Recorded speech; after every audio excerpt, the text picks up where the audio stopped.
शङ्करं शङ्कराचार्यं केशवं बादरायणं सूत्रभाष्यकृतौ वन्दे भगवन्तौ पुनः पुनः। ईश्वरो गुरुरात्मेति मूर्तिभेदविभागिने व्योमवद्व्याप्तदेहाय दक्षिणामूर्तये नमः।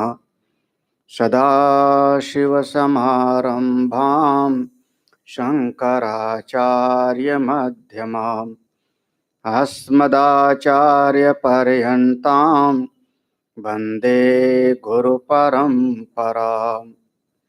श्रुतिस्मृतिपुराणानाम् आलयं करुणालयं नमामि भगवत्पादं शङ्करं लोकशङ्करम्। प्रातः स्मरणीय परम पूज्य स्वामी प्रेमपुरी जी महाराज को वंदन। उनकी कृपा से इस अध्यात्म विद्या केंद्र में प्रातःकालीन प्रवचन, जिसमें भर्तृहरि जी महाराज द्वारा रचित वैराग्य शतकम नाम का ग्रंथ, इसके 26 श्लोक तक हम लोगों ने कल तक पढ़ा था। 27वें श्लोक से आज है। जो यहाँ प्रसंग है, इस 10 श्लोकों का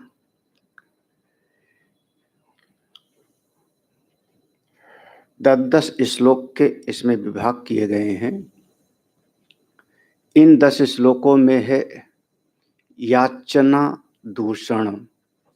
जब हम किसी के सामने किसी भी तरीके से मांगने के लिए तैयार होते हैं तो अपने स्वरूप की महिमा से हम च्युत होते हैं।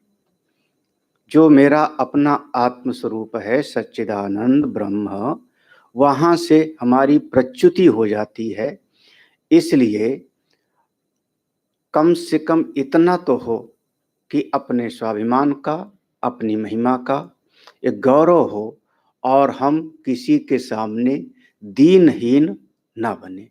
जब मैं परमात्मा का हूँ, भगवान का हूँ, वह परमेश्वर का हूँ, तो फिर मेरे भीतर दीनता क्यों आवे? त्याग की सामर्थ्य होनी चाहिए।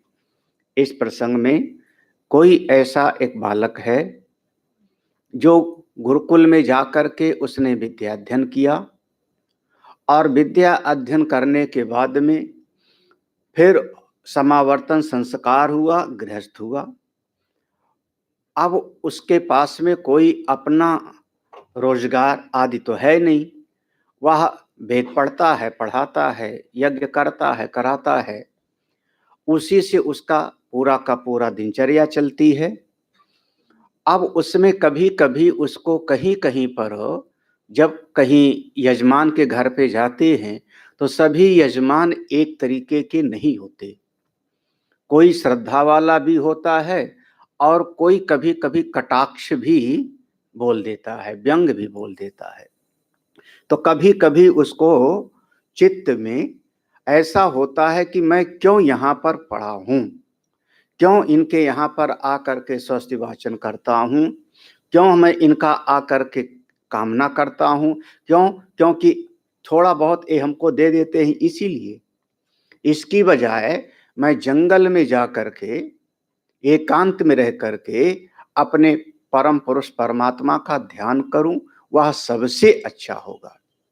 तो त्याग का बल लऊं। ये जो त्याग का सुख है, ये तो कोई विरला समझता है। संग्रह में आदमी को एक वस्तु का अभिमान हो जाता है। हमारे पास इतनी सारी वस्तुएं हैं, तो संग्रह में वस्तुओं का अभिमान होता है और उस अभिमान से जीव सुखी होता है। मेरे पास ऐसी वस्तु है जो किसी के पास नहीं। लेकिन त्याग का जो सुख है वो कभी हमसे छूटता नहीं। त्याग का सुख नित्य सुख होता है। उस बात को 27वें श्लोक में फिर कहते हैं। थोड़ा सा 27 नंबर का श्लोक पढ़ते हैं। फलं स्वेच्छा लभ्यं प्रतिबनम् अखेदं क्षितिरुहाम्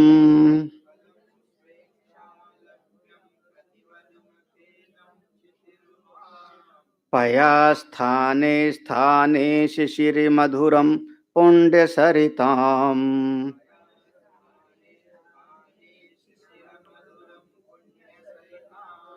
मृदुस्पर्शा शय्या सुललितलता पल्लवमयी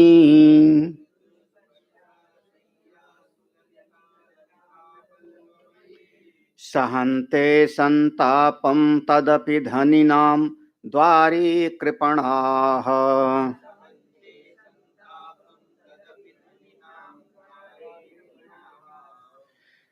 फलम स्वेच्छा लभ्यम।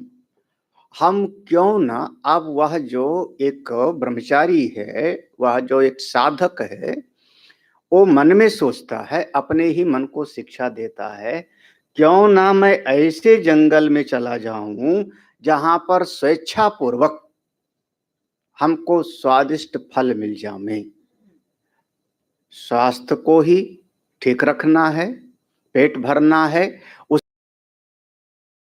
मिल जाए। जैसे कभी हमने ध्रुव की पढ़ी, कभी और किसी महापुरुषों के देखते हैं, तो वो एकांत में चले गए, फल फूल जो मिला वही खा लिया। स्वेच्छा जितना मन हुआ, स्वेच्छा लभ्यम, जितना मन हुआ और जिस प्रकार के फल की इच्छा हुई वो जंगल में मिल जाता है। अब थोड़ा मुश्किल है, पहले के समय में मिल जाता रहा होगा, अब थोड़ा कठिन है। हाँ, क्योंकि जहाँ कहीं भी जाओगे वहाँ जंगल पर किसी न किसी का अधिकार है, तो वो आपको फल तोड़ने जल्दी ही नहीं देते। अब वर्तमान समय में थोड़ा ऐसा हो गया है, पहले ऐसा नहीं था। फिर प्रतिबनम अखेदम, मैं जिधर इच्छा होवे, अब यहाँ पर जैसे सड़क पर है तो हमको बाएं ही चलना है, कहाँ रुकना है और कहाँ पर नहीं रुकना है उसका भी है। लेकिन जब जंगल में हम चले जाएं तो प्रतिबनम अखेदम, वहां पर कोई दुख नहीं है, चाहे आप दाएं घूमो, चाहे आप बाएं जाओ, चाहे कहीं पर आप बैठ जाओ और चाहे कहीं पर आप जाकर के थोड़ा विश्राम करने लगो, तो आपकी अपनी स्वतंत्रता होती है। ये आप लोग कभी हरिद्वार में गंगा जी के किनारे चले जाओ, तो गंगा जी के किनारे जंगल है, तो वहां पर आपको ये अनुभव आता है। फिर वहां पर कोई औपचारिकता नहीं है। 10 लोग साथ में होंगे तो एक अलग तरीके से बैठना होगा, अलग तरीके से बात करना होगा, कोई नहीं है, केवल वहां पर जंगल है, जल की व्यवस्था है, अखेदम, निर्द्वंद होकर के आप उस जंगल में विचरण कर सकते हो। अखेदम क्षितरुहाम, क्षितरुहाम मतलब यहाँ पर ये पृथ्वी पर जो हमारे क्षितरुहाम, पृथ्वी पर जो वृक्ष हैं वो हमको स्वादिष्ट फल दे देते हैं। तो जंगल में निर्द्वंद होकर के मैं विचरण करूं और जितनी इच्छा हो जंगल के फलों से मैं पेट भर लूं। अगली लाइन कहते हैं, पायाह स्थाने स्थाने शिशिरम, पायाह जल। अब यहाँ पर जल लेना हो तो 20 रुपया का एक बोतल मिलती होगी कम से कम। हाँ, आप गंगा जी के किनारे चले जाओ तो वहां जितना मन हो उतना जल पी लो। और कहते हैं गंगा जी के जल में इतनी कुछ तत्व की चीजें हैं कि अगर कोई गंगा जी का जल ही पीता रहे, केवल गंगा जल का पान करता रहे और चाहे कि मैं शरीर छोड़ दूं तो जल्दी ही नहीं छूटे। ऐसा ऋषिकेश में घटना हुई। ऋषिकेश की घटना है, वो महाराज श्री जो है उन्होंने कहा मैं शरीर छोड़ना चाहता हूँ, बहुत हो गया। तो महीना भर हो गया, 2 महीना, फिर अपने कैलाश विद्यापीठ दशम पीठाधीश्वर स्वामी विद्यानंद गिरी जी गए उनके दर्शन करने के लिए। तो उन्होंने कहा शरीर नहीं छूट रहा है। उनका आप करते क्या? बोले गंगा जल पान करता हूँ बस। बोले जब तक गंगा जल पीते रहोगे तब तक शरीर नहीं छूटेगा, क्योंकि कुछ उसमें ऐसे तत्व हैं जो शरीर को पोषण दे देते। अगर आपको शरीर छोड़ने का है तो कुएं का पानी मंगाओ, और फिर ऐसा किया उन्होंने, तो पाया स्थाने स्थाने, जगह जगह पर आपको स्वादिष्ट जल की व्यवस्था है, मिल जाती परमात्मा की कृपा से। तालाब हैं, नदियां हैं, शिशिरम, शिशिर मधुरम, शांत है, स्वादिष्ट है। और कौन? पुण्य सरिताम। हाँ, ऐसी ऐसी नदियां हैं। आप नर्मदा जी के किनारे चले जाओ, जमुना जी। अब हाँ, आजकल तो जमुना जी का जल थोड़ा सा अब पीने की हिम्मत नहीं पड़ती। वृंदावन भी हम गए तो वहाँ आचमन कर लो हिम्मत से, हिम्मत से। बाकी आप चाहो कि एक घूंट जल पी लें तो अंदर से दिल गवाही नहीं देता, क्योंकि दिल्ली के बाद में पूरा इतना जल दूषित हो जाता है कि वो फिर ऐसे। गंगा जी का है कानपुर के पास में, कानपुर के पास में इतना दूषण हो गया है कि आप स्नान करने की हिम्मत नहीं कर सकते। कहीं पर एक बार ऐसे सभा थी, उस सभा में हमको बुलवाया, वो गंगा जी की जो सफाई वफाई अभियान वाले में, तो हमको बुलवाया। तो हमने बड़े प्यार से कहा, हमने कहा हमारी जितनी नदियां हैं, जितनी प्रकृति है, वो सब अपने आप को शुद्ध स्वयं कर लेती हैं।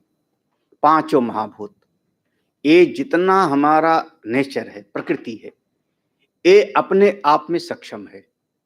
बरसात आई, बरसात में नदियों में इतना जल आ गया कि सब गंदगी बह जाती है, शुद्ध जल रह जाता है। आप में अगर इतना हिम्मत हो, इतना सरकार में इतना सामर्थ्य हो कि जो उसमें गंदगी डाली जा रही वो बंद कर दो, वो बिल्कुल बंद कर दो, और गंगा जी बिल्कुल शुद्ध हो जाएंगी। हाँ, तो उसमें किसी ने कहा फिर सरकार को रेवेन्यू कहाँ से मिलेगा? ये भी तो है। तो फिर अब वो बंद नहीं करेंगे और कहेंगे हम गंगा सफाई का अभियान। अब आजकल सभी जगह पर हमारे यहाँ हो गया, लेकिन पहले नदियां बहुत तो हमारी शुद्ध थी, उनका जल बिल्कुल शुद्ध होता था। और अभी भी अगर बिल्कुल शुद्ध जल पीना हो तो आप टिहरी के ऊपर चले जाओ, उत्तरकाशी, नरेंद्र नगर, उधर की तरफ, ऋषिकेश के नीचे आते हैं तो थोड़ा सा जल फिर उतना वैसा नहीं रह जाता, लेकिन ऊपर की तरफ अभी भी पुण्य सरिता जल दे। मृदु स्पर्शा सैया सुललित, एक एक देखो त्याग का बल है। मृदु स्पर्शा सैया, सैया कौन सी है? जो बिल्कुल कोमल सी है। काय? नदी के किनारे जो बालू है, हम उसी बालू पे लेट गए। हाँ, कभी इच्छा हुई उस बालू की बजाय पल्लवमयी, हमने पेड़ों के पत्तियों को तोड़ करके वहां पर बिछा लिया और उसी पर शयन कर लेंगे। ऐसा ऐसा एक त्याग का बल है। मैं पत्तों पर सो लूंगा, बालू में सो लूंगा, जल नदी से पी लूंगा, फल फूल खा लूंगा, लेकिन सहन्ते संतापम, इतना सब कुछ उपलब्ध है, उसके बाद भी हम कभी न कभी किसी बहुत बड़े सम्राट आदि यजमान के घर जा करके और उसके कट वचन का संताप क्यों सहते हैं? सहन्ते संतापम। हाँ, जब ये सब उपलब्ध है, उपलब्ध है ईश्वर की कृपा से, परमेश्वर की कृपा से, तो हम किसी के व्यंग को, कटु वचन को, किसी के अनादर को हम क्यों सहते हैं? कैसे लोग हैं? धनी नाम द्वार कृपणाहा, जो धन के अभिमान से चूर हैं। यहाँ पर एक धन, जैसे पद का अभिमान, बल का अभिमान, धन का अभिमान, तो एक जो अभिमान से चूर है, ऐसे कृपण लोगों के यहाँ पर मैं क्यों जाता? यहाँ पर दोनों अर्थ निकलेगा। कृपणाह माने ऐसे लोगों के यहाँ जो ऐसी व्यवस्था छोड़ के भी जाके उनके कटुवचन सहते हैं, वो लोग कृपण हैं। अब यहाँ पर श्रुति आ जाती है, हमारे पूछा ना कौन कृपण है, कृपण कौन है? अर्जुन ने भी कृपण शब्द प्रयोग किया, कार्पण्य दोषो अपहत स्वभाव। तो कृपण शब्द के बहुत सारे अर्थ किए गए हैं, करीब 9-10 तरीके से कृपण शब्द का जो भाव व्यक्त किया जाता है। उसमें एक सबसे बढ़िया शब्द है कि जो श्रेष्ठ को छोड़ के निकृष्ट को पकड़े, उसी को कहा जाता है कृपण। हाँ, अब इसका तरीका समझने के लिए, जैसे स्वास्थ्य हमारा श्रेष्ठ है, स्वास्थ्य अगर ठीक रहेगा तो हम पैसा फिर से कमा लेंगे। आदमी कहता भी है कि पैसा तो हाथ की मैल है, हम कमा लेंगे। लेकिन किसी समय पर स्वास्थ्य हमारा गड़बड़ हो जाए और कोई कहे कि इसका इतना महंगा वाला इलाज है, तो आदमी कहता है सस्ता वाला इलाज बता दो, महंगा वाला इलाज हमको हो नहीं करना। तो उसकी चित्तवृत्ति कहाँ गई कि स्वास्थ्य श्रेष्ठ है, धन गौड़ है, लेकिन धन को पकड़ करके उसने श्रेष्ठ चीज का कर दिया अनादर। इसका नाम होगा कृपण। अर्जुन यही कह रहा है, अर्जुन के चित्त में भी यही है, कोई श्रेष्ठ मार्ग है जो हमको नहीं समझ में आ रहा है, किसी निकृष्ट को पकड़ के मैं श्रेष्ठ को छोड़ रहा हूं। परिवार में समझ में आना चाहिए, ये बहुत, चूंकि श्रुति में आया तो इसका गहन अर्थ होगा। अब जो हमारा समझाने का तरीका है वो दृष्टांत में लाता हूं कि जैसे घर में इतना सारा फल रखा है, अच्छे अच्छे फल रखे हैं, बढ़िया स्वादिष्ट फल रखे हैं, उसमें कोई एक सेब एक किनारे से थोड़ा सा ओ काला पड़ने लगा, काना जैसा किनारे से, तो सबसे पहले घर में कौन सा सेब खिलाया जाएगा बच्चों को? इतना तो है, इतना है। हाँ, ना होता अलग बात है, लेकिन अनेक अच्छे होने के बाद भी आदमी सबसे पहले वो जो थोड़ा सा एक किनारे से गड़बड़ होने लगा था उसी को कहेगा पहले इसको खत्म कर लेते। तो श्रेष्ठ को छोड़ के पकड़ा किसको? निकृष्ट को। ठीक है ना? अनेक समय पर हमारे पास अनेक तरह के वस्त्र हैं, बढ़िया रखा रहेगा, पहनेगा कौन सा? जो बिल्कुल पुराना सुराना होगा।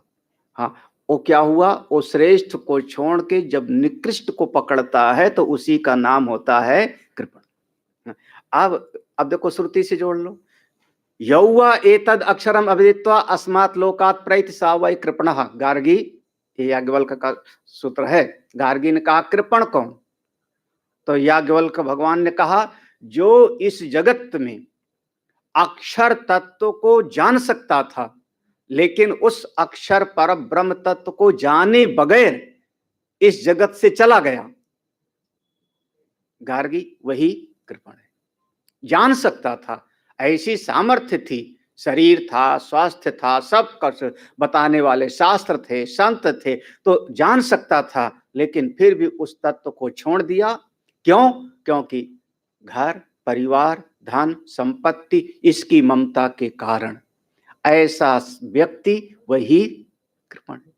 तो यहां दोनों अर्थ कृपण का निकलेगा। वो भी कृपण जो यजमान है, अभिमानी, उसके यहां हम क्यों पड़े हैं, और फिर ये भी होगा कि अगर मैं ऐसा श्रेष्ठ साधन का पथ, त्याग का पथ छोड़ के और किसी के यहां जाके अनादर सहता हूं तो मैं भी कृपण, मैं भी कृपण हूं। हाँ, यही चीज तो क्यों ऐसा मैं करता हूं? हमको कृपण ने, कृपण बहुत बढ़िया शब्द है, खूब विचार करना। हम श्रेष्ठ बहुत बार होता है। अब श्रेष्ठ यही है कि सत्संग श्रेष्ठ है, हाँ? लेकिन उसी सत्संग के समय पे कोई और होने लगे नाच गाना तो, हाँ, आदमी सत्संग छोड़ करके कहाँ चला जाएगा? उधर की तरफ गया ना। जब उधर की तरफ गया तो श्रेष्ठ को छोड़ा और पकड़ा किसको? निकृष्ट को। यही कृपण हो गया सरल भाषा में। बच्चा है, वो बच्चा पढ़ेगा तो फिर आगे बढ़ेगा, बिल्कुल आज पढ़ेगा भविष्य उसका अच्छा होगा। लेकिन बच्चा पढ़ाई छोड़ करके और कहीं ना कहीं जो है गप लगाने लगता है, दोस्तों के साथ घूमने लगता है, तो किया क्या उसने कि श्रेष्ठ को छोड़ करके पकड़ा निकृष्ट को, कृपण हो रही। वही चीज जो श्रेष्ठ को छोड़ के निकृष्ट को पकड़ लेवे उसी का नाम कहा गया कृपण। ये बात बिल्कुल सूत्र यही है। अब इसको अपने आत्म तत्व तक ले जाओ। अगर व्यवहार में किसी सिद्धांत को हम लोग नहीं ला सकते हैं ना, तो फिर वो हमारे लिए उतना आगे बढ़ाने वाला नहीं होता। हमारा जितना चिंतन है, दर्शन का जितना चिंतन है, वो हमारे दिन प्रतिदिन के व्यवहार में झलकना चाहिए। फिर देखो अगला श्लोक पढ़ते हैं 28वां नंबर का। ये अगला 28वां नंबर का श्लोक है कि एक साधक है, अब वो जंगल में चला गया। अब मान लो दो तीन गुरु भाई थे। उसमें एक जो गुरु भाई था वो किसी के यहाँ पर जाकर के उनका पुरोहित बन गया, किसी बड़े यजमान का पुरोहित बन गया, और वो खुद छोड़ करके चला गया जंगल में साधना करने लगा। तो साधना करते समय किसी गुफा में बैठ के ध्यान करता है। तो ध्यान करते करते जब कभी ध्यान टूटता है तो उसकी याद आ जाती है। हाँ, तो उसकी याद आ जाती है, सोचता है कि बताओ कहाँ वो फंसा पड़ा है, कहाँ फंसा पड़ा है। तो उस बात को यहाँ पर कह रहे हैं, ये वर्तन्ते धनपति पुरः प्रार्थना दुख भाजो,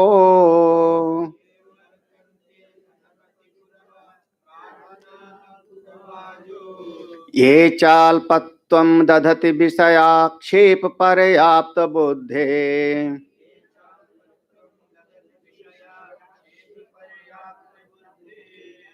तेषामन्ता स्फुरति हसितं वासराण्य स्मरेयम्।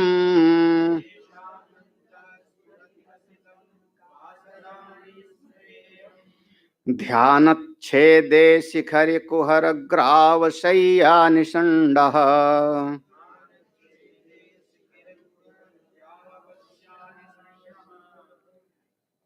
अपने पूरे शास्त्रों को देखना, कभी गौर से उसकी एक देखने की दृष्टि है। भागवत हो, कोई और पुराण हो, देवी भागवत हो, कोई जितने महापुरुषों का सम्मान के साथ नाम लिया जाता है वो सब एक न एक समय पर त्याग वृत्ति को अपनाए हैं। चाहे आत्मदेव से शुरू करो, देखना आत्मदेव का, कर्दम ऋषि का, मनु शत्रुपा का, पूरा अंत तक परीक्षित तक जाओ। हाँ, पूरा का पूरा एक समय पर वो त्याग का जीवन अपनाते हैं, किनारे हो जाते हैं तो उनका सम्मान है। अच्छा, जैसे एक परिवार है, आत्मदेव का परिवार है, दो बेटे हैं, एक बेटा दुष्ट है, एक बेटा विद्वान है। अब वो विद्वान की बात कोई सुनते नहीं, ज्ञानी गोकर्ण की बात कोई ही सुनते नहीं। तो गोकर्ण क्या करें फिर?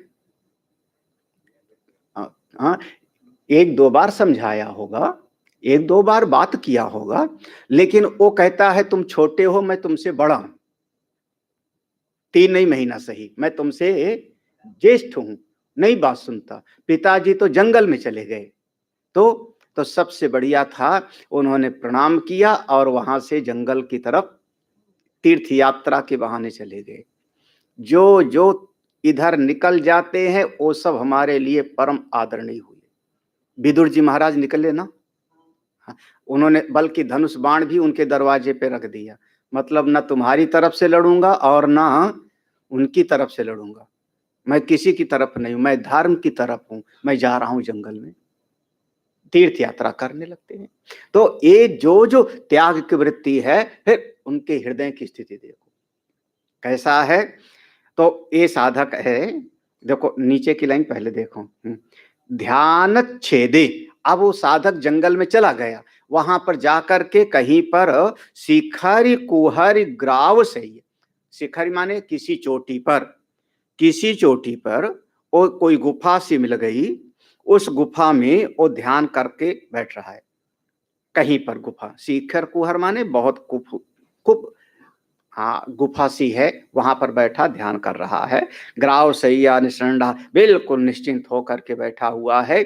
और बीच में तेसाम अंतः स्फुरत, तो ध्यान छेदे, थोड़ा ध्यान टूटा उसका।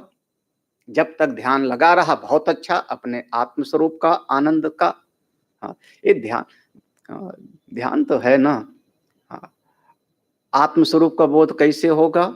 तो श्रुति ने कहा श्रद्धा भक्ति ध्यान योगात अवहि, श्रद्धा भक्ति और ध्यान योग, यही यही है। तस्मै स होवाच पितामहश्च श्रद्धा भक्ति ध्यान योगात अवहि, यही उपाय है। कम से कम ये तो एक जीवन का एक नियम बनाना चाहिए। 10 मिनट 15 मिनट जितना संभव हो आप ध्यान के लिए बैठो। हाँ, एक नियम है। और वो सही, और इसकी गहराई में जाना चाहो तो 10 मिनट तो बिल्कुल ऐसे बैठो कि कुछ मत करो। वो करके देखो। कुछ नहीं करना। हमने 10 मिनट 15 मिनट मंत्र का जाप कर लिया, ठाकुर जी विराजमान है, मंदिर सामने है, उनकी सेवा कर लिया, पूजा कर लिया, 10-15 मिनट जाप कर लिया, 10-15 मिनट मानसिक जाप कर लिया। अब उसके बाद कुछ समय 10 मिनट 15 मिनट ऐसे बैठो कि कुछ नहीं करना। ना गीता का श्लोक पढ़ो, ना मंत्र का जाप करो, ना कुछ मत करो, केवल बैठो। ना कुछ चाहिए भी नहीं, कुछ करना भी नहीं। हाँ, सबसे ज्यादा कठिन यही होगा। हाँ, मंत्र का जाप कर लेना चलेगा, आसान है। पाठ कर लेना, शिव चालीसा पढ़ लें, दुर्गा चालीसा पढ़ लें, ये आसान है, चलेगा। लेकिन कुछ ना करना 10 मिनट बहुत कठिन है। आप बैठोगे तो कुछ ना कुछ चित्त में बात आने लगी।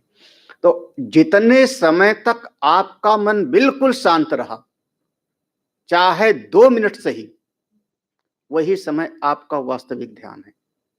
बाकी समय आपकी सब तैयारी थी। मानसिक जाप कर रहे थे, पूजा कर रहे थे, प्राणायाम कर रहे थे, वो सब ध्यान की तैयारी थी। जितने समय तक आप कुछ ऐसी स्थिति में गए, चाहे 2 ही मिनट, 5 ही मिनट, कुछ नहीं कर, ना सोए, ना निद्रा थी और ना कोई विचार था, उस अवस्था का नाम होता है ध्यान की अवस्था। ऐसी अवस्था में वो साधक बैठा था। फिर उसके बाद उसकी वृत्ति आई, वृत्ति से फिर बहिर्मुखी हुआ, ध्यान छेदे, ध्यान उसका टूटा। ध्यान टूटा उस हिमालय की किसी गुफा में जहां बैठा था।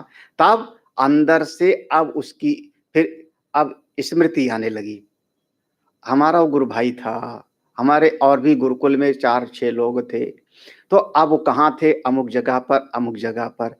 अब अभी ध्यान में बैठा था, जो ध्यान का आनंद आ रहा था, और फिर वो अपने साथ के लोगों की स्थिति को सोच करके अंतः स्फुरति हसितम, भीतर से उसके हंसी छूट पड़ी। तेसाम, उस साधक के अंतःकरण से एक हंसी छूट पड़ी। किस पर? बोले बताइए, ऐसे लोग हमारे जो साथ पढ़े लिखे, हमारे जो साथ रहे, ऐसे लोग कहाँ अपने ब्रह्म स्वरूप को प्राप्त कर सकते थे, लेकिन कहाँ जाके रह रहे हैं। हाँ, वासराणि स्मरेयम, वासराण जहां बस रहे हैं, अपमानित होते हुए, कटु वचन सुनते हुए, उनकी याद करके हंसी आ गई। प्रभु की बड़ी कृपा की हमको वहां से निकाल लाए। अब ऊपर की लाइन, हाँ हाँ, तो वो साधक क्या सोचता है? ये वर्तन्ते धनपति पुरा, वो कुछ लोग वर्तन्ते व्यवहार कर रहे हैं, रह रहे हैं, बातचीत करते हैं, उठते बैठते हैं उनके साथ। किसके साथ? धनपति पुरा, धनपति पुरा, जहां पर धन के अभिमान के साथ लोग रह रहे हैं। धन है, धन का अभिमान भी है। असल में धन में दोष हम लोग नहीं मानते। कोई वस्तु में दोष नहीं है, वस्त्र में दोष नहीं है, घर में दोष नहीं है, घर में दोष नहीं है। सही कहूं तो पत्नी में भी कोई दोष नहीं, पत्नी भी बंधनकारी नहीं है, पति भी बंधनकारी नहीं है। सब का सब ये जो चित्त वृत्ति से वहां जाकर के जो अभिमान की वृत्ति बन जाती है, वो फिर हमारे लिए बंधनकारी हो जाती है। हाँ, अभिमान बन गया, राग बन गया या द्वेष बन गया, वो जाकर के जीव को बांध लेती है। कोई वस्तु आपको यहां पर बंधन में डालने वाली नहीं। सत्य तो ये है कि इस सृष्टि में दुख का कहीं पर नामो निशान नहीं है। अगर आपको लगता है कि दुख है अमुक अमुक व्यक्ति, वस्तु आदि में, तो ये हमारी अभी थोड़ी सी ही विवेक की कमी है। हाँ, सारे सृष्टि को बनाने वाले परमात्मा, एक दिन हम लोग विचार कर रहे थे ना, परमेश्वर, परमेश्वर में दुख है क्या? जब उनमें दुख ही नहीं तो दुख कैसे बनाएंगे वो? हाँ, जिनके पास दुख होगा वो दुख वाली चीज बनावेगा। वो आनंदमय है, तो आनंदमय वाले से फिर दुख हो कहां सकता है? ना पेड़ दुख देता है, ना वस्तु दुख देती है, ना कोई पत्नी पति आदि दुख देते हैं। दुख अगर कहीं से निकलता है तो हमारी उस आसक्ति से। हाँ, तो धन भी दोषपूर्ण नहीं है, वस्तु भी दोषपूर्ण नहीं, लेकिन जब उसका अभिमान आ जावे और उसके अभिमान से हम किसी को नीचा दिखाना चाहें, तब फिर वो तो फिर घोर संसार में गया। तो कह रहे हैं उसी को कहा धनपति पुरा। जो लोग धन के अभिमान के साथ हैं, कोई यज्ञ आदि करा रहे हैं, उनके पास जाके हम कहते हैं कि महाराज हमको भी आप पुरोहित में रख लो, प्रार्थना दुख भाजो, प्रार्थना दुख भाजो। ये सब बिल्कुल वृंदावन आदि में चले जाओ, खूब दिखाई पड़ता है। आप जाइए वहां पर जो है कह दीजिए हमको भागवत कराना है, 108 पंडित चाहिए। हाँ, फिर आप बाकायदा इंटरव्यू ले सकते हो, भले कुछ संस्कृत चाहे ज्यादा आता हो चाहे ना आता हो, इंटरव्यू लेना चाहो ले सकते हो। वहां 108 ब्राह्मण चाहिए पाठ करने वाले, तो करीब जो है 500 आ जाएंगे, हमको रख लो, हमको रख लो, हमको रख लो। वो सब ये सब बिल्कुल परिस्थितियां ज्यों की त्यों अभी भी दिखाई पड़ती हैं। प्रार्थना दुख भाजो। हाँ, क्यों वहां चे ये चा अल्पत्वम दधती। अल्पत्वम माने बहुत छोटी सोच में चले गए। अल्पत्वम दधती, दधती माने धारण कर लिया, वैसे भाव में चले गए। जो धन के अभिमान के कारण बहुत छोटी सोच में चले गए।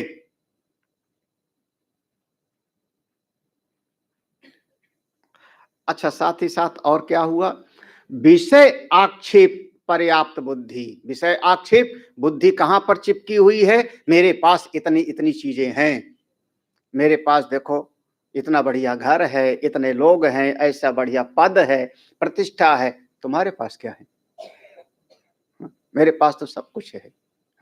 जो ऐसी सोच में चले गए हैं और बाह्य जगत की वस्तुओं को इकट्ठा करके ही अपने आप को गौरवान्वित महसूस कर रहे हैं। ऐसे लोगों के पास जब कोई हमारा विद्वान बालक, विद्वान कोई ब्राह्मण का साधक पुत्र, वो जाकर के वहां याचना करता है, मांगता है, तो उसकी दशा को, दुर्दशा को सोच के मुझको हंसी आ रही है। ये कौन सोच रहा है? उसका अब दो हैं, हाँ, दो हैं, दोनों साथ पढ़े हैं। ये संभव है ना कि नहीं? अब भाई भगवान कृष्ण और सुदामा दोनों ही साथ पढ़े हैं, दोनों ही साथ पढ़े। सुदामा भले उस अवस्था में रहे, लेकिन कभी किसी के यहाँ पर मांगने के लिए गए नहीं ना। और यहां तक कि अगर भेजने से द्वारका पहुंचे भी, रहे भी, तो भगवान से उन्होंने मुंह खोल करके कुछ मांगा नहीं।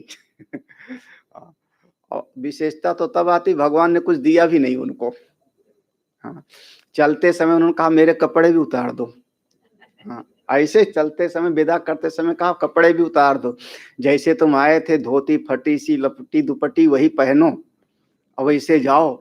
और फिर विदा भी करने आए, विदा भी करने आए। हाँ, बीच बीच में आते जाते रहना, ये भी कह दिया, बहुत प्रेम है, लेकिन वस्तु कोई नहीं दिया। जिसको चाहिए उसको दे दिया। हाँ, किसको? सुशीला को चाहिए, बच्चों के लिए चाहिए, उसको दे दिया अदृश्य रूप से।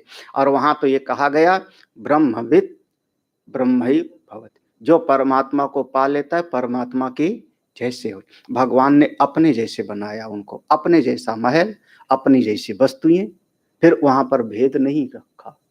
हाँ, तो ये तो फिर एक और वर्णन आता है, आप देखो पढ़िए, बड़ा आनंद आता है। जब भगवान का यज्ञोपवीत हुआ और यज्ञोपवीत कराया हमारे गर्गाचार्य जी ने, वसुदेव जी के वो कुलगुरु हैं, कंस के मरने के बाद।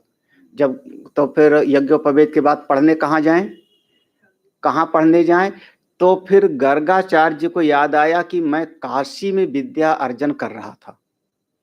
जब मैं काशी में पढ़ रहा था, उस समय हमारे साथ के गुरु भाई थे, नाम था सांदीपनी, हम साथ साथ के पढ़े हैं। हाँ, जब वहां से हमारी विद्या पूरी हो गई तो मैं तो चला आया यहाँ पर मथुरा, और हमारे जो गुरु भाई सांदीपनी थे वो चले गए अवंतिकापुरी, उज्जैनी। हाँ, वहां पर तुम जाओ, वहां पर भेजा। तो स्वयं गर्गाचार्य स्वीकार करते कि मैं तो यहाँ के वसुदेव और देवकी का पुरोहित बन गया, लेकिन सांदीपनी ने किसी का जो है पुरोहित का पद स्वीकार नहीं किया। हाँ, देखो वृत्ति कैसी कैसी, बिल्कुल एक त्याग की वृत्ति हो जाती है और एक उसी विद्या का सहारा लेकर के बाहर जगत की वस्तुओं की प्राप्ति भी चाहता है। तो उसी विद्या के बल पे, उसी ज्ञान के बल पे जो बाहर की चीजों को चाहता है, वो किसी न किसी सम्राट के दरवाजे पे खड़ा होगा, कोई यजमान के यहाँ खड़ा होगा, आप हमको दीजिए। और जो त्यागमय है वो जाकर के अपना एकांत में आनंद में रहता है।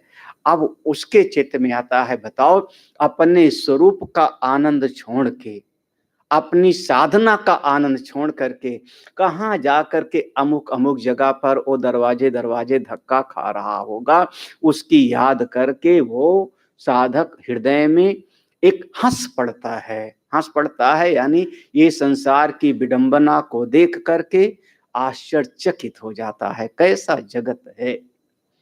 एक ज्ञान से जो बल चाहिए था, त्याग का बल, साधना का बल, अंतर्मुखता का बल, वो छोड़ करके इसी विद्या के द्वारा बाह्य वस्तुओं के अर्जन में लग जाते हैं।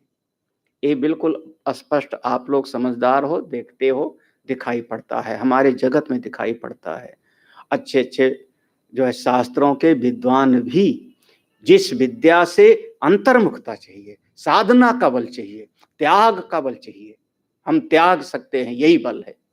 हाँ, उसी विद्या के द्वारा फिर बाह्य वस्तुओं के पीछे लग जाते हैं, ये चाहिए, ये चाहिए, ये चाहिए, अमुक अमुक। अगला श्लोक पढ़ते हैं।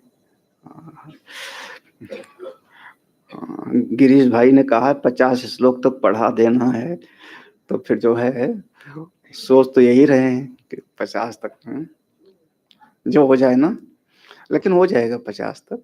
हाँ, बढ़िया लगता है ये ऐसी।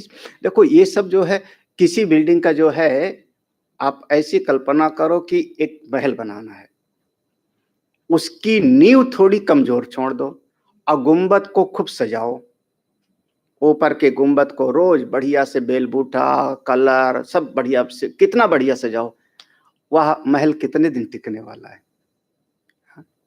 लगभग जो हमारी साधना का स्वरूप होता है ना, इसमें नींव कमजोर रह जाती है। हाँ, गुरुकुलों में नहीं रहने देते।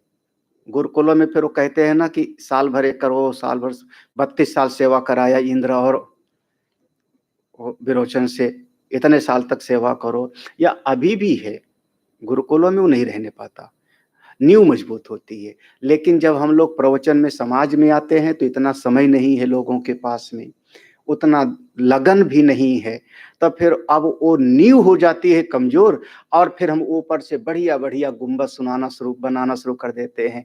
अब चलो उपनिषद पढ़ लो, गीता पढ़ लो, शंकर भाष्य पढ़ लो, टीका पढ़ लो, ब्रह्मसूत्र तक पढ़ा देंगे, और नींव कमजोर हो जाती है।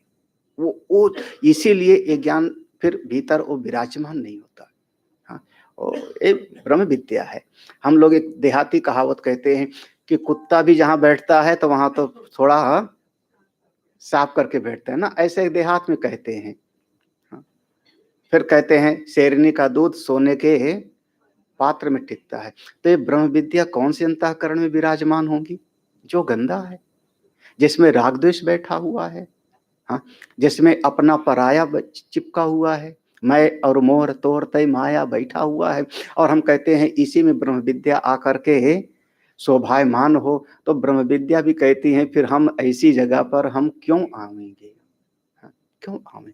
वो नहीं टिकता इसी कारण से। हाँ, ये सब दर्शन के विषय हैं, है? हाँ, चलिए, तो ये सब नींव में आते हैं। ये संतोष निरंतर प्रमुदित तेषां न भिन्ना मुदो,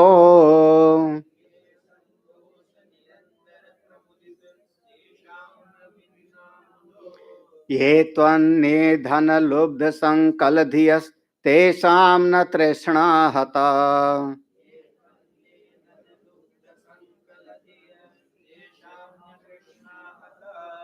इत्थं कस्य कृते कुता सविधिना कीदृक्पदं संपदाम्।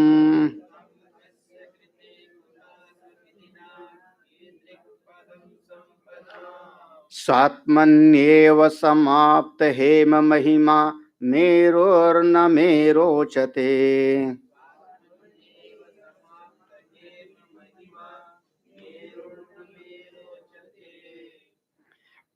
अब देखो, एक बाह्य जगत में एक विडंबना की बात है यहाँ पर। कह रहे ये संतोष निरंतर। अगर कोई साधक ऐसा है जिसका हृदय संतोष से तृप्त है, निरंतर संतुष्ट है अपने भीतर ही, हाँ, कोई कमी नहीं है आप में, कोई कमी नहीं। हाँ, हाँ, आप सत्स्वरूप हो, चित स्वरूप हो, ब्रह्म स्वरूप हो, आप जीवित हो। हमारी बुद्धि सबसे बिल्कुल निर्लिप्त है, पहले से ही निर्लिप्त है, बनाना नहीं है। हाँ, हमारा किसी से संग नहीं, हाँ, किसी से संग नहीं। और किसी से संग अगर समझते हैं तो भ्रम है, विवर्त है। असंगो ही अयम पुरुषः। तो आप में कोई कमी नहीं, तो संतुष्ट रहो खूब अपने भीतर। ये संतोष निरंतर, जो अपने भीतर संतुष्ट हैं, प्रमुदित, अपने होने में जो आनंदित हैं, मैं हूं इसी में आनंदित है, उनसे उनसे वो परमात्मा का आनंद कोई अलग नहीं है। तेसाम न भिन्ना मुदो, तो उनसे फिर वह सुख कभी नहीं छूटता। वो अपनी महिमा में मस्त रहते, अपने होने में संतुष्ट हैं, फिर उनका सुख कभी जाने वाला नहीं है। क्योंकि किसी वस्तु के कारण सुखी होंगे तो वस्तु जब टूट फूट जाएगी तो आपका सुख भी चला जाएगा। वो अपने आप में ही संतुष्ट है, होने में संतुष्ट है, तो उनसे वो आनंद, उनका वो प्रसन्नता कभी छिन नहीं सकती। सिक्के का दूसरा पहलू दिखाते हैं। ये तो अन्य धन लुब्धा, दूसरे लोग संसार में जो धन के लोभी हैं, धन लुब्धा, संकल धिया, जिन्होंने अपने, यहां पर संकल के बजाय होना चाहिए संकुल धिया, जो अपनी धिया माने बुद्धि को बाह्य जगत में धन आदि से जोड़ रखे हैं, तेसाम न तृष्णा हता, वो चाहे जितना कमा ले में, इकट्ठा कर ले में, तृष्णा को कभी जीत नहीं। ये तृष्णा तो ऐसी है महाराज, बढ़ती जाती है। हाँ, थोड़ा और, थोड़ा और, थोड़ा और थोड़े और की कोई सीमा नहीं है, कोई सीमा नहीं होती। इतना हो जाए, इतना हो जाए, इतना हो जाए, एक दिन फिर सम्राट बन जाऊं। फिर सम्राट क्यों, विश्व विजेता बन जाऊं ना, यही तो, पूरा विश्व हमारे अधिकार में हो, बढ़ता जाता है आदमी की जो है। तो तृष्णा जो है वो कभी किसी की पूरी ही नहीं। भगवान भाष्यकार ने तो प्रश्नोत्तरी में एक शब्द कहा ना, दरिद्र कौन है, यस्य तृष्णा विशाल। कोवा दरिद्रो, दरिद्र कौन, बोले जिसकी तृष्णा बहुत विशाल है।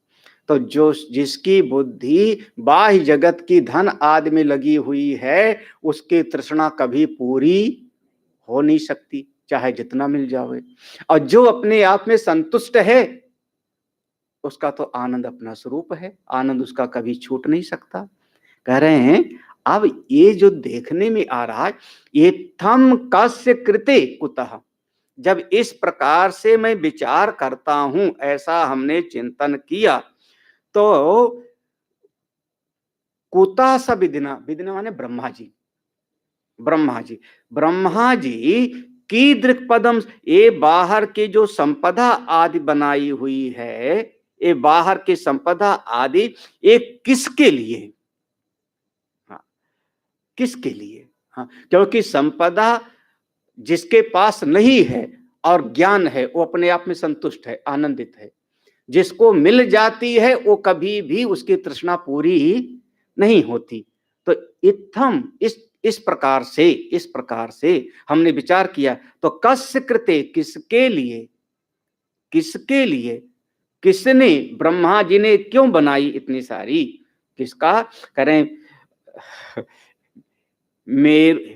हेम महिमा मेरुर न में रोचते, स्वर्ण का पर्वत भी, मेरु पर्वत भी हम ऐसा विचार करते हैं तो हमको अच्छा नहीं लगता। अब हम ये विचार करते हैं ये सारी संपदा, धन संपत्ति आदि, मेरु आदि विधिना कीदृक पदम, कीदृक पदम कैसे, किसके लिए, क्यों ये सारी संपदा को बनाया, किसके लिए बनाया।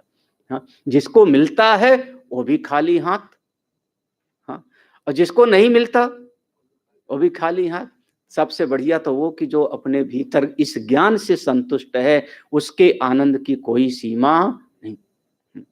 तो हमको बाहर की कोई वस्तु अब हमको लालयित नहीं कर पाएगी, ऐसी एक निष्ठा है। अब इस निष्ठा में जो ज्ञान की ज्योत होती है वो जलती है। हाँ, अभी जैसे हमारे भीतर कोई कितने ही अच्छे सब ब्रह्मनिष्ठ महापुरुष आपके भीतर प्रयास किया, एक ब्रह्माकार वृत्ति बनी। तो जैसे दीपक है, दीपक जलाया, जरा सी हवा आती है तो दीपक बुझ गया। भगवान ने दृष्टांत दिया, यथा दीपो निवातस्था नेंगते सोपमा स्मृता। एक दीपक जले और कहीं से कोई हवा का झोंका ना आवे, तब वह दीपक की लौ ऊपर की तरफ उठती। अभी तो हमारे चित्त में वह ज्ञान की ज्योत जलती है, ऐसा कि नहीं सब समझ में आता है, लेकिन बाहर की जो थोड़ी बहुत आंधियां हैं, परिस्थितियां हैं, लोगों का सम्मान अपमान है, वो ऐसा आकर के प्रभावित करता है कि हमारे ज्ञान की ज्योति डामाडोल हो जाती है। हाँ, क्यों ऐसा, किसने, किसके लिए ब्रह्मा जी ने बनाया। जो लोभी है वो कभी तृप्त होगा नहीं, चाहे जितना सोने का पर्वत मिल जाए। जो संतुष्ट है वो अपने आप में ही संतुष्ट है। तो बनाया किसके लिए, ये हम सोच के आश्चर्यचकित हैं। ये अंतिम, इस प्रसंग का अंतिम श्लोक है।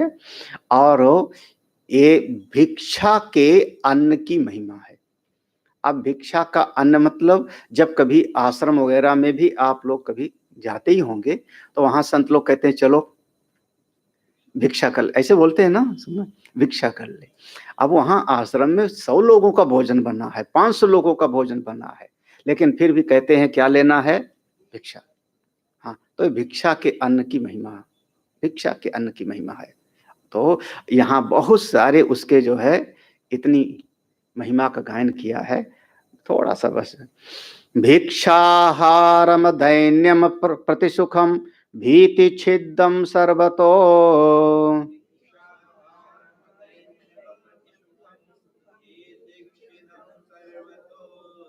दुर्मात्सर्य मदाभिमान मथनम दुखोग विध्वंसनम।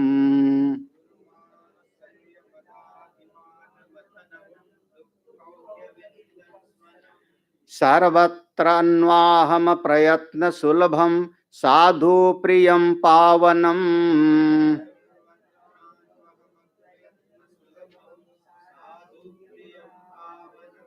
शंभो सत्रमवायमक्षय निधिम संसन्ति योगीश्वराः।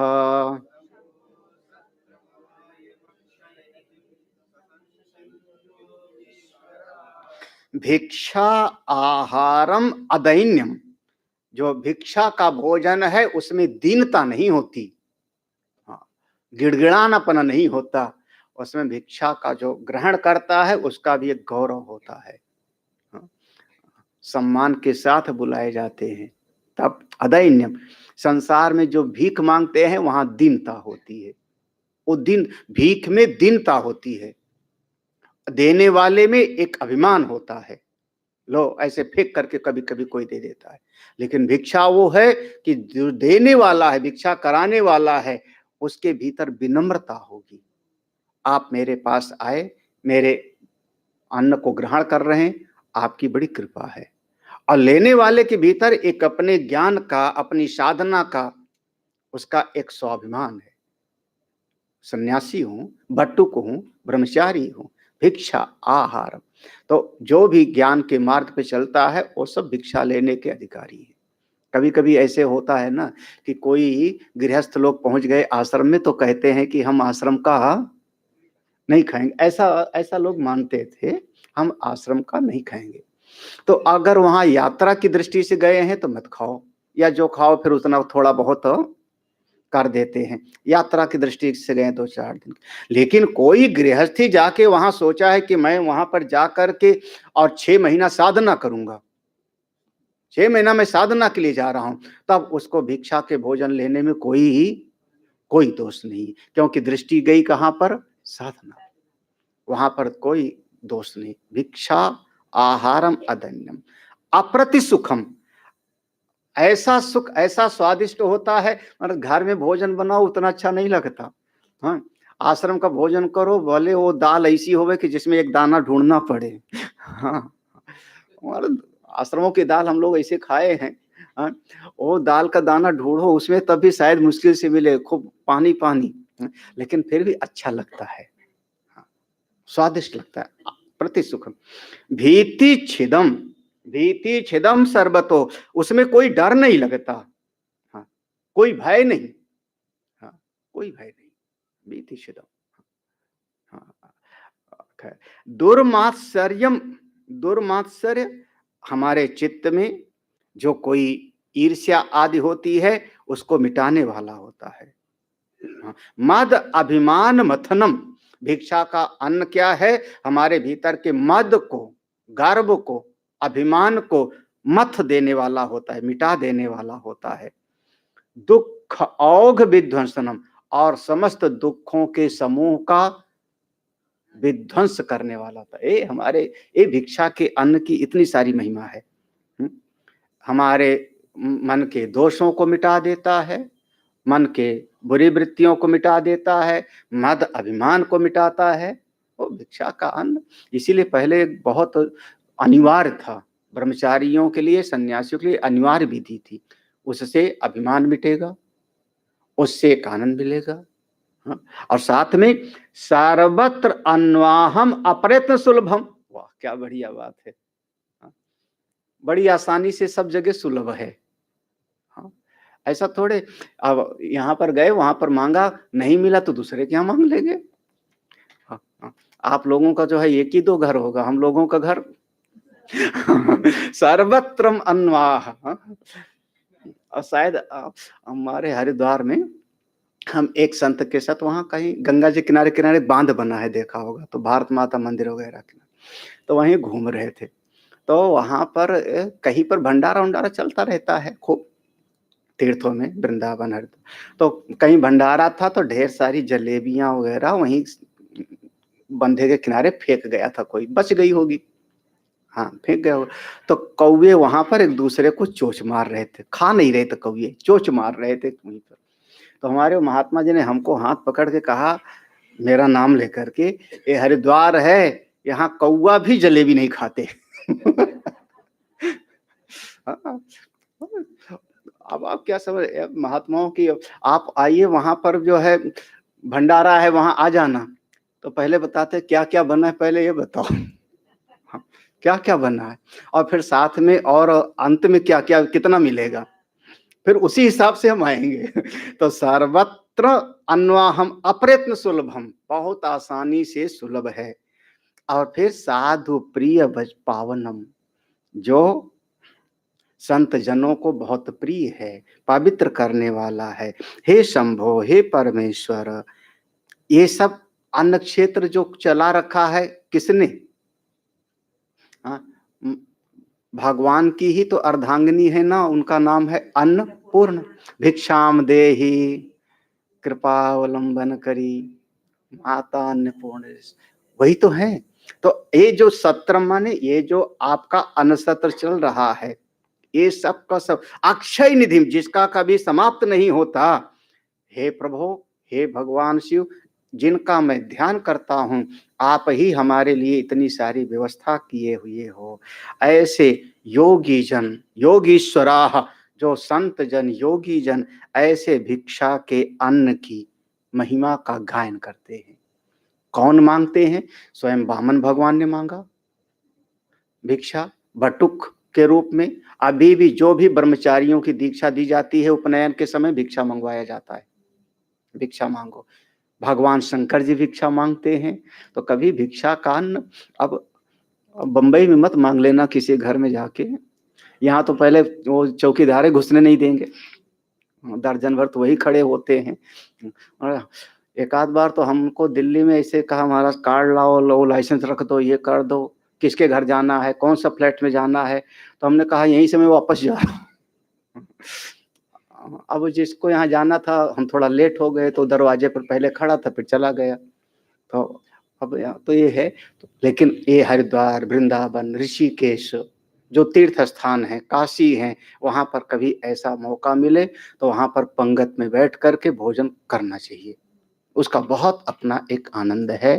भगवान की कृपा हो, सबको लेना चाहिए। आज यहीं पर विश्राम देते हैं।